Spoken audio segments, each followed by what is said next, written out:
Everybody has got the text and start. Yes, Ranga. Okay. So here goes.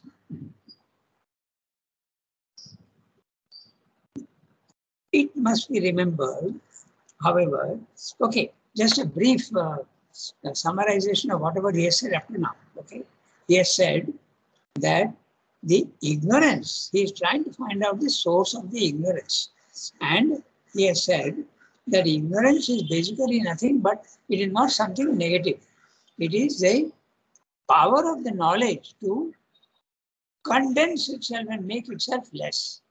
And it can do that in so many ways. It can compress itself into one single unit looking only at itself. When it does that, then it is not producing the universe. And when it expands, it produces the universe. But also, it can expand and stop short at various levels. That also it can do. Just like a train, a main train between Chennai and Delhi will have brief stops here and there at many, many places to serve those places on the way also. Exactly in the same way, when we are rising from level 1 to level 3, we are going, there are several stops. And those stops are also very, very attractive. So people stop at the Brahmic consciousness level. They stop also at the love and intimacy, bhakti. They feel that it's more than enough because the divine is infinite. But these, even 1 inch of the divine consciousnness will satisfy you so much that you feel that it is the ultimate.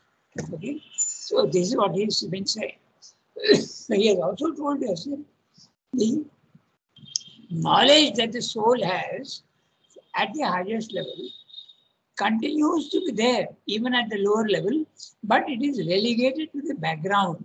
It is kept in the background.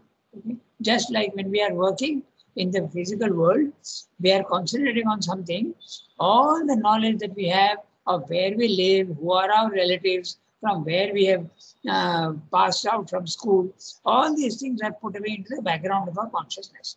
Only in the physical world, to recover that the knowledge that you have put away in the background is very easy.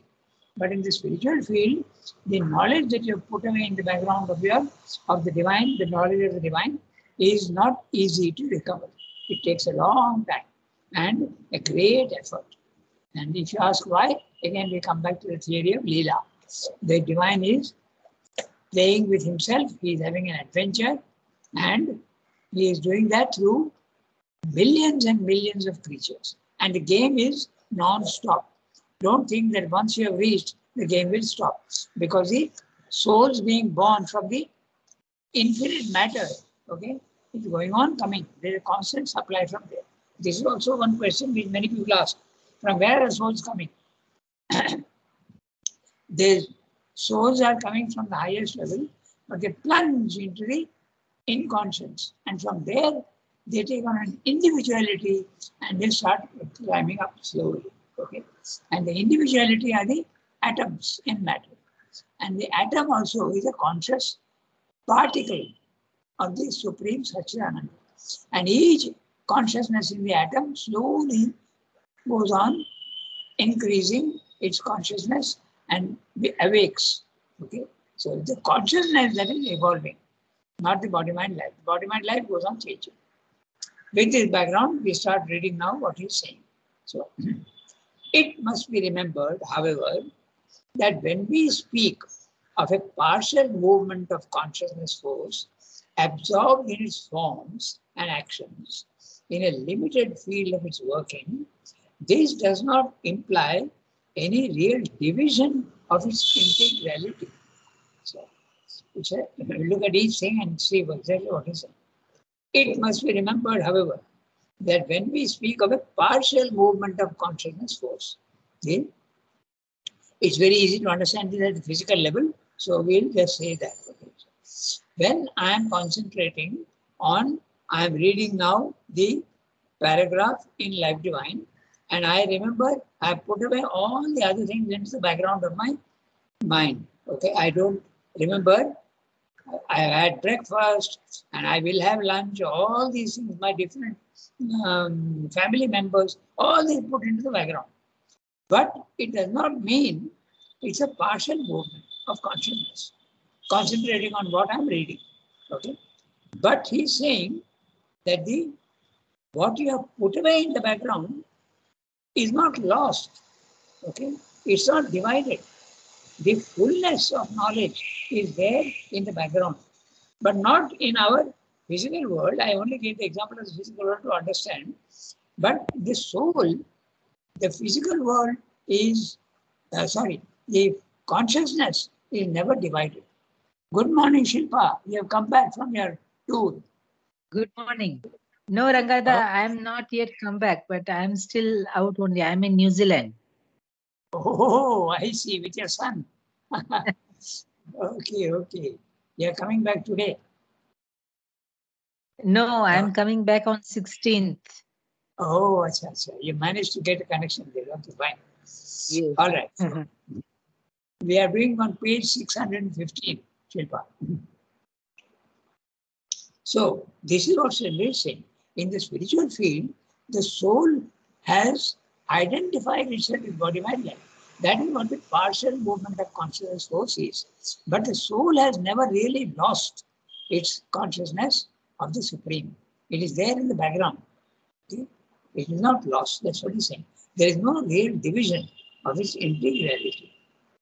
The putting of the rest of itself behind it, has only the effect of making all that rest occult. Occult means hidden and secret. Okay? To the frontal, immediately active energy in the limited field of the movement. It's like if you have a house, you have a front door, front room where there's a sitting room, and inside there are other rooms. There's a puja room, there's a kitchen, there's a store room, or inside. It is there like that. So it is just that it is, the inner things have not disappeared. They are still there, but you are now concentrating on the front room. Okay? That's what he's saying. The putting of the rest of itself behind it, has only the effect of making all that rest occult to the frontal, immediately active energy in the limited field of movement, but not shutting it out of the field. It is always there and it can be recovered. But it can be recovered very easily in the physical world, but it's very difficult to recover it fully in the spiritual. You have to put in a lot of effort. That's what yoga is all about. But not shutting it. It's never lost. In other words, not a single person or not even a single creature is ever barred from reaching the highest. You have to make the effort, that's all. Nobody is saying that you will never be able to reach the divine. That's not true at all. Okay. In fact, I've made a note on field. I wonder why. Okay. I made a note on, I'm reading the note of what he said, on the shutting it out of the field. This action, I'm reading now my note on that field. I have highlighted field and I'm seeing what it is all about. Okay. So this action of focusing into details and removing other details to the periphery of the circumference of the consciousness is exactly like the video which, starting with a satellite shot of a country, starts to focus into the country, the town, and finally the very street, and finally the exact house where the action is taking place. What I'm saying is that from the space station, okay, the space station, when you are taking a picture, you get the whole earth. You are seeing the whole. Okay, it is there. Now you start focusing slowly on the details. Very often when you are watching a video or you are watching a TV program, they will show you, for instance, if you are watching the cricket match, they will show you the whole stadium first, okay, from a high point of view. Then they'll slowly focus and they'll come down to the field. And then they will even focus on the leg of or the bat or whatever is there on a particular player also. So this is exactly what is happening there at the higher level also. You are focusing in the details, but you have never lost the goal. Okay, it's an interesting image which helps to understand what Sri is saying. Okay, not shutting out the fact. In fact, the integral force is there, though veiled by the inconscience. Okay? The integral force is there, but veiled by the inconscience. And it is that integral force supported by the integral self-being. The self-being is the substance, okay? Which through its frontal energy does all the work and inhabits all the forms created by the movement.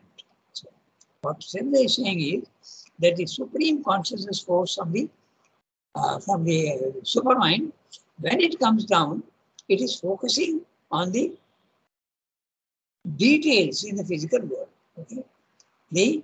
Each animal is behaving in its own way, and it's a supermind, the consciousness force of that, which is acting and making the animal behave exactly in its own way, but the knowledge of the supermind is there in the background.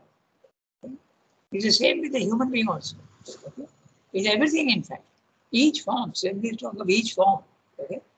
So, as it goes on growing, the consciousness from animal to human beings goes on, the consciousness increases, more and more recovery of that with knowledge which has been put in the background is becoming obvious.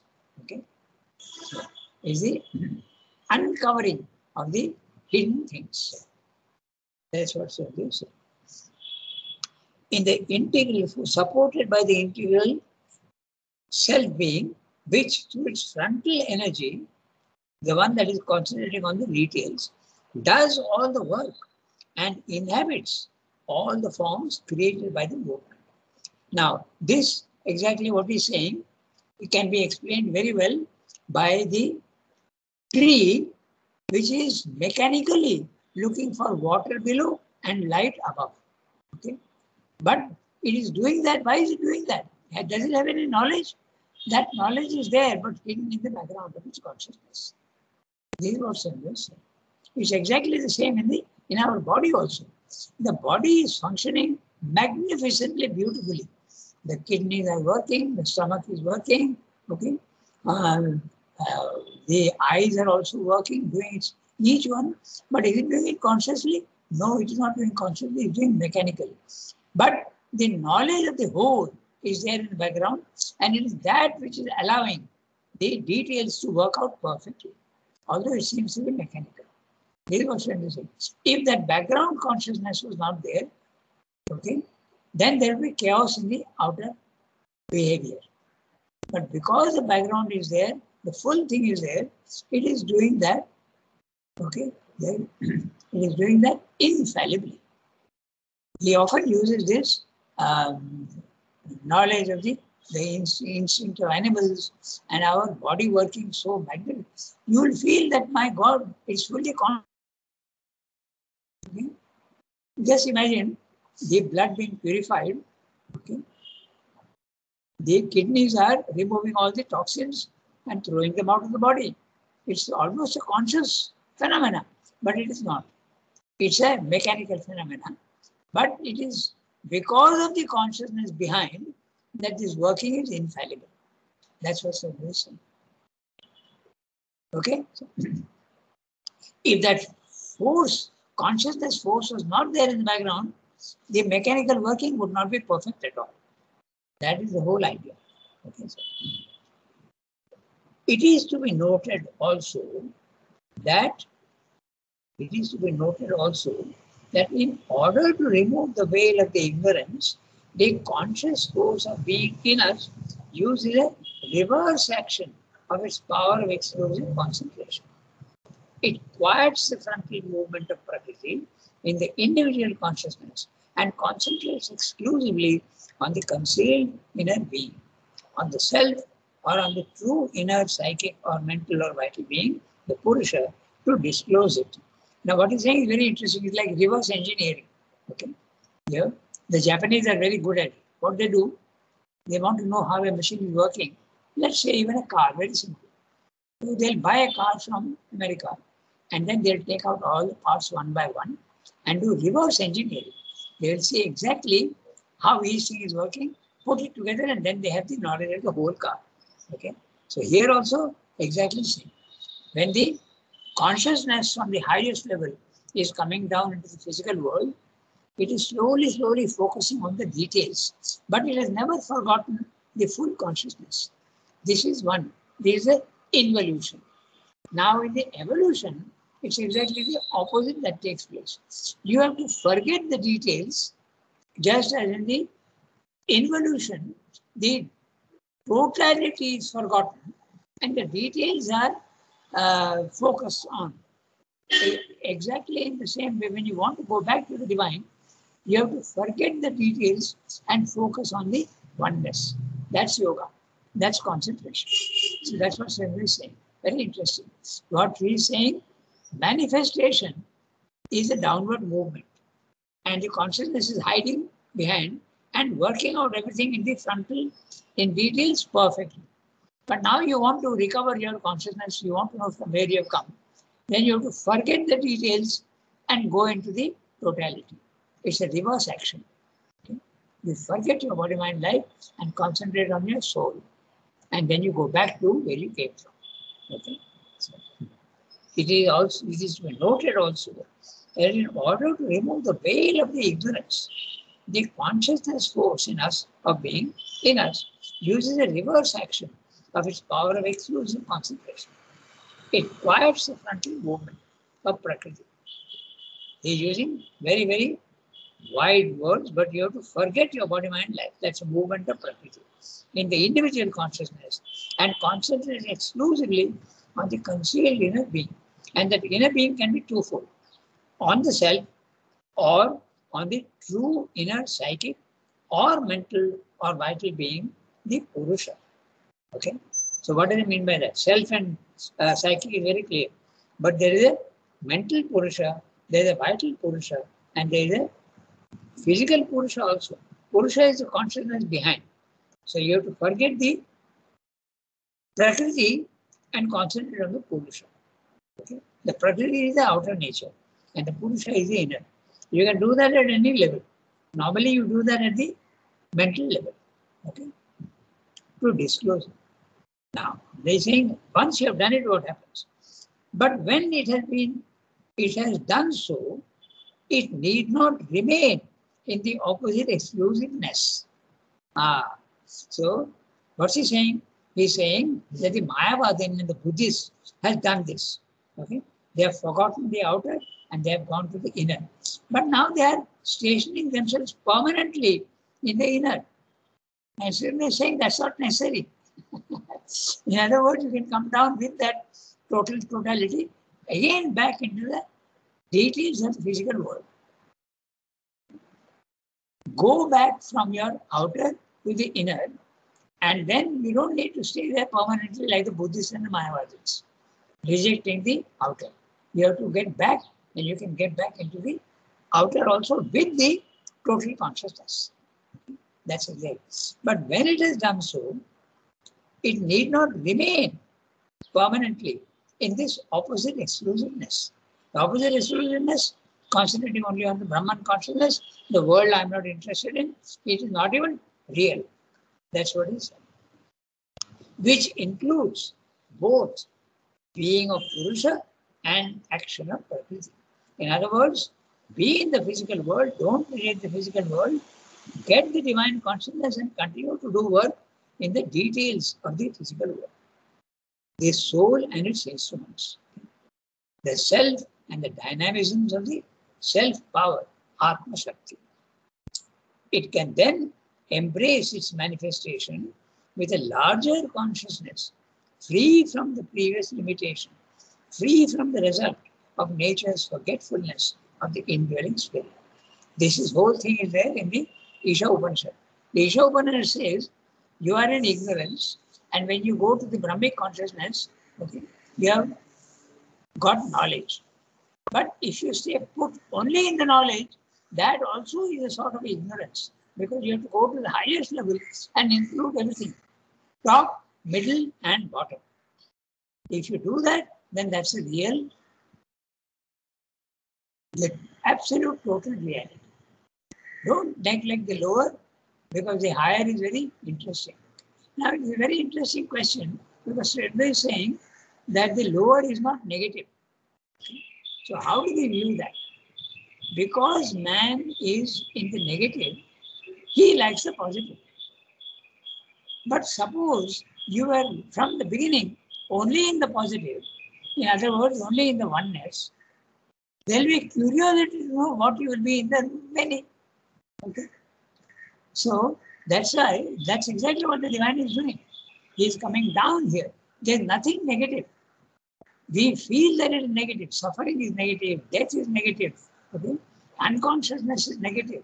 It is not negative from the ultimate point of view. It is negative from a very practical point of view. But it is not negative at the highest level. It is not negative. It's only a way of seeing. I want to see the oneness, fine. I want to see the many, fine, equally fine. There's no problem. Okay. So this is what he's saying. Okay. Then if you have both, if you have the consciousness as well as the force with the divine element in it, then it can then embrace its manifestation with a larger consciousness, free from the previous limitation, free from the results of nature's forgetfulness of the indwelling spirit. Free. That means you are not in ignorance anymore. You can come down into your body, mind, life, but you are not ignorant. You are not subject to the three gunas. Or it may quiet the whole working it has manifested, concentrate on a higher level of self and nature, raise the being to it, and bring down the powers of the higher level to transform the previous manifestation. This is a method that he has said that there are two methods to do it. In one place he has discussed that. You go to the highest level and from there work your way down. Okay. Or as Lord Sridhar did, that was his method. He would go to each higher level, but from each higher level he is coming down into the lower. From each higher level, again from that he goes to the higher. So suppose he goes to the higher mind level, he will make the truths of the higher mind level applicable to the physical world. Once he has done that, he will go to the element mind level. And once he has done that, he will bring down the values of the element mind level into the physical. So step by step he is going, but he is going on integrating. Okay. This chapter is there in the Life Divine. I don't remember. We must have done it already, but you may have forgotten. We have to weave all these chapters together to understand the totality. So in that chapter, he speaks of ascent and integration. It's an ascent, and then you integrate the higher with the lower. Then you go up again and integrate again. It's not a descent. It's a descent with integration. Okay? That's what Swami is saying. That was his method. Okay? He said there are two ways. The Vedic method was to climb up and from there try to bring it down. But in Sridhar's case, each level is going, bringing it down. Each level is going, bringing it down.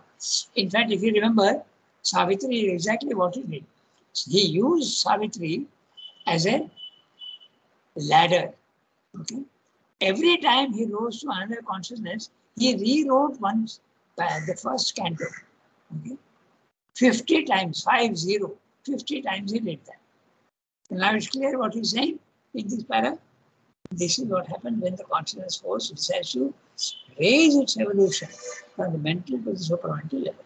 You go each step, step by step, step by step. The Vedic method was different. They rose to the highest and they were trying to bring it down. But that's very difficult, not easy.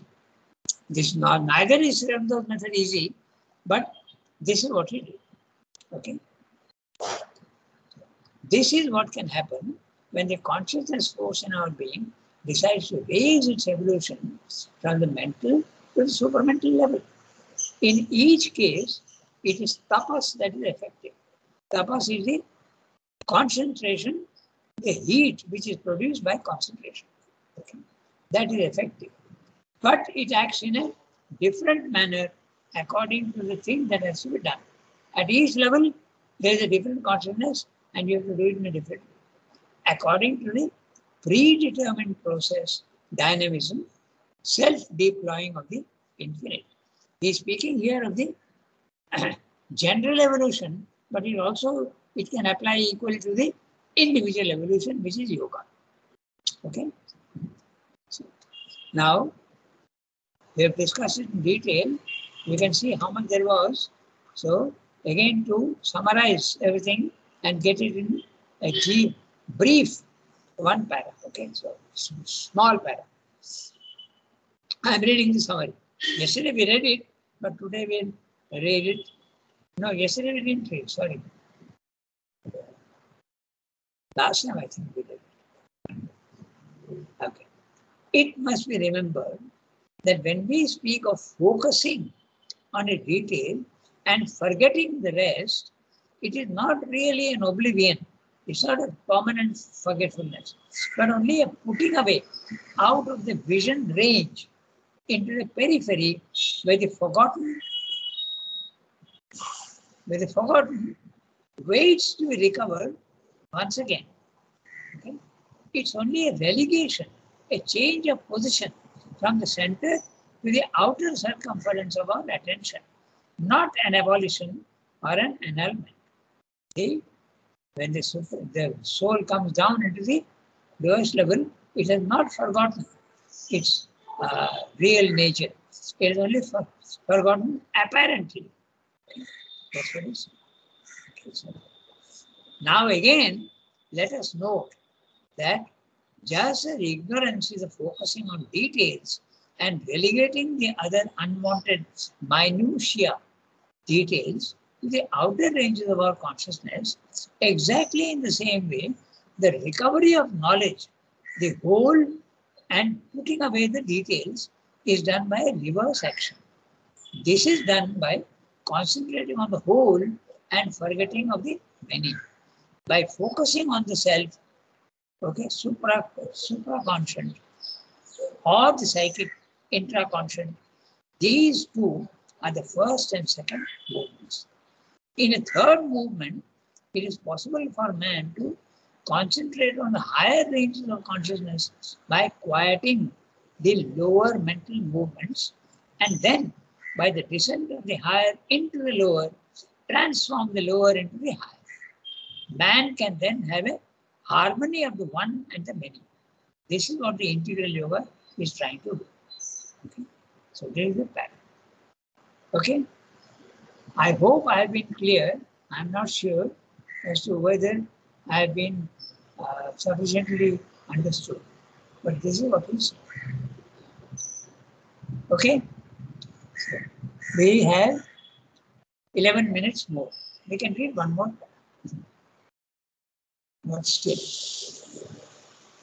Yes, ma'am, if you have the text, you can read. Archana ji, normally at 8:30. Sorry, I don't have life design. Okay. Then Shilpa from New Zealand. Can you read? Yes. Today, which is the para? But still.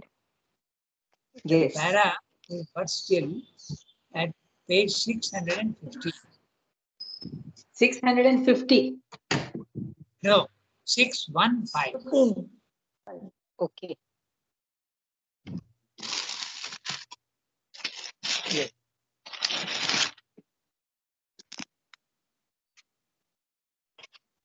Yes. Yeah.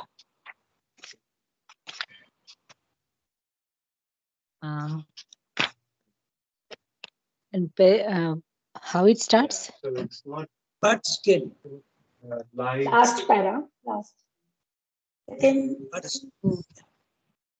But in my Two book, lines it is from the different. below. In 615, it is not. Somebody else can read. No, no problem. Rangata, can I read? Can you hear me? Yes, you can. But still, from there, na? Okay. But still. Okay. But still, even if this is the mechanism of the ignorance, it may be asked whether it does not remain a mystery how the all-constant could, though in only a partial action of his conscious energy, succeed in arriving at even this superficial ignorance and inconscience. Even if it were so, it would be worthwhile to fix the exact action of this mystery, its nature, its limits, so that we may not be appalled by it and misled from the real purpose it serves and the opportunity it gives. But the mystery is a fiction of the dividing intellect, which, because it finds or creates a logical opposition between two concepts, thinks there is a real opposition of the two facts observed, and therefore an impossibility of coexistence and unity between them. This ignorance is, as we have seen, really a power of the knowledge to limit itself, to concentrate itself on the work in hand, an exclusive concentration in practice which does not prevent the full existence and working of the whole conscious being behind, but to working in the conditions chosen and self-imposed on the nature.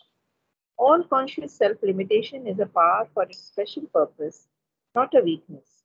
All concentration is a force of conscious being, not a disability. It is true that while the supermind is capable of an integral, comprehensive, multiple, infinite self-concentration, this is dividing and limited. It is true also that it creates perverse as well as partial and in so far false or only half true values of things.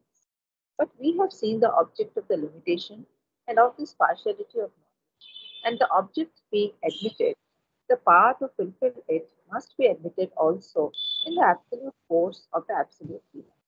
This power of self-limitation for a particular working, instead of being incompatible with the absolute conscious force of that being, is precisely one of the powers we should expect to exist among the manifold energies of the intellect.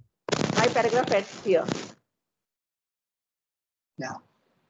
Okay. So what he's saying is also he's looking at another thing. He's saying that we are saying very easily that it is the power of limitation. But how is that possible? Okay. That's what he's discussing here. He will now tell you he will go back to the source and tell you how that limitation takes place. Okay. So, but we have got only 7 minutes. So again, like tomorrow is also Life Divine, Thursday. So we will do this para again. But now, just to keep it fresh in the mind, let us summarize the thing and see how the summarizing works. Okay, so I am reading out the summary of what he said here. I am saying summary, but sometimes I go into details to explain some of those very compressed language, okay, terse language. Let us admit, I am reading my own summary. Let us admit that ignorance is a mechanism of knowledge to limit and diminish itself because of an intention in the manifestation. And what is that intention? The intention is to see the many go back to the lowest level, Leela, and climb back. That's the intention, okay, the game, the adventure of consciousness. Let us admit that ignorance is a mechanism of knowledge to limit and diminish itself because of an intention in the manifestation. This intention is the manifestation of multiplicity from the one. It is the intention of self-imposed challenge to rediscover itself in the terms contrary to its own fundamental nature. What is the fundamental nature?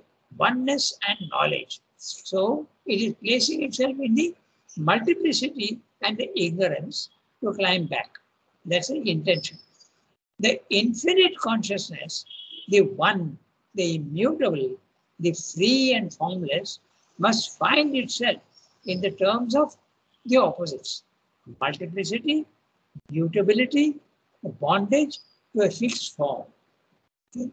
How does this mechanism work? How does it take place? How is he hiding himself?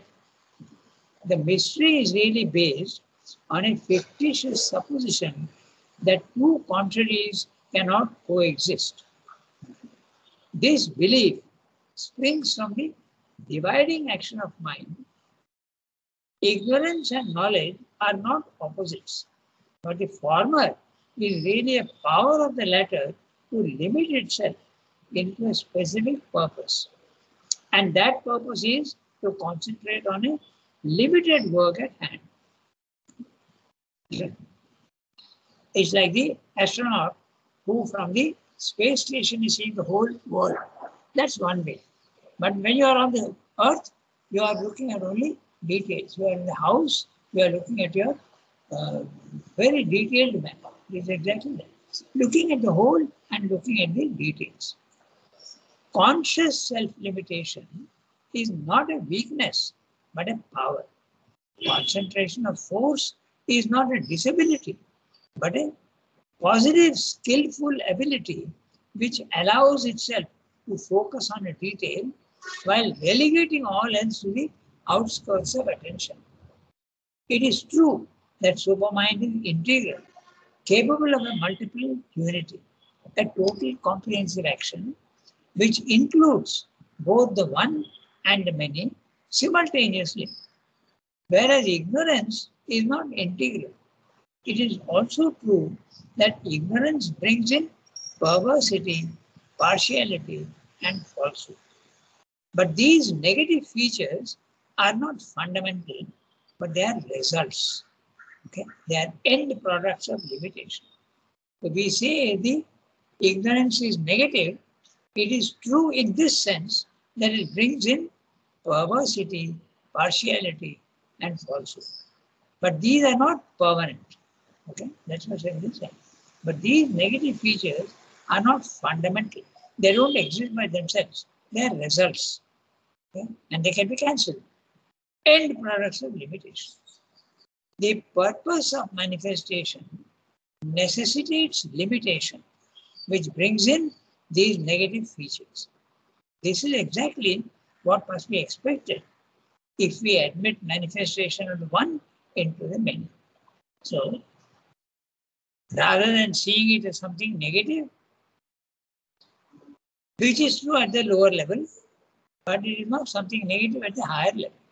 It's a power to be able to do this. That's what Sir is saying. So we've got 2 minutes left. So we'll redo this para tomorrow.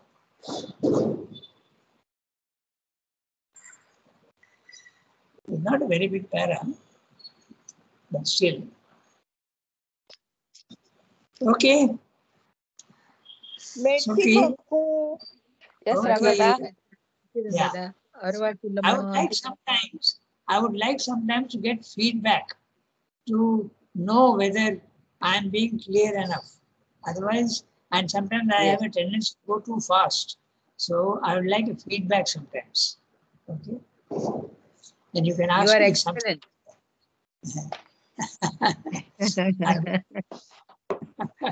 Yeah, Rangada, this is so difficult, you know, the life divide, the total message is so difficult. So I think our understanding getting better and clearer, but understanding completely, that's quite a difficult job, isn't it, everybody? Yes. It's difficult. That's the reason why we give ourselves examples. Okay. Then Yes, that helps. That helps. Yeah, that helps really. Yes, example helps us to easily understand the things. Exactly. Yes. That's a good point. Okay. Have a nice day, everybody. Thank you, Rangada. Thank you, Rangada. Yes, I'll stay. Au revoir, everybody. Thank you, Au Rangada. revoir. Have a nice day.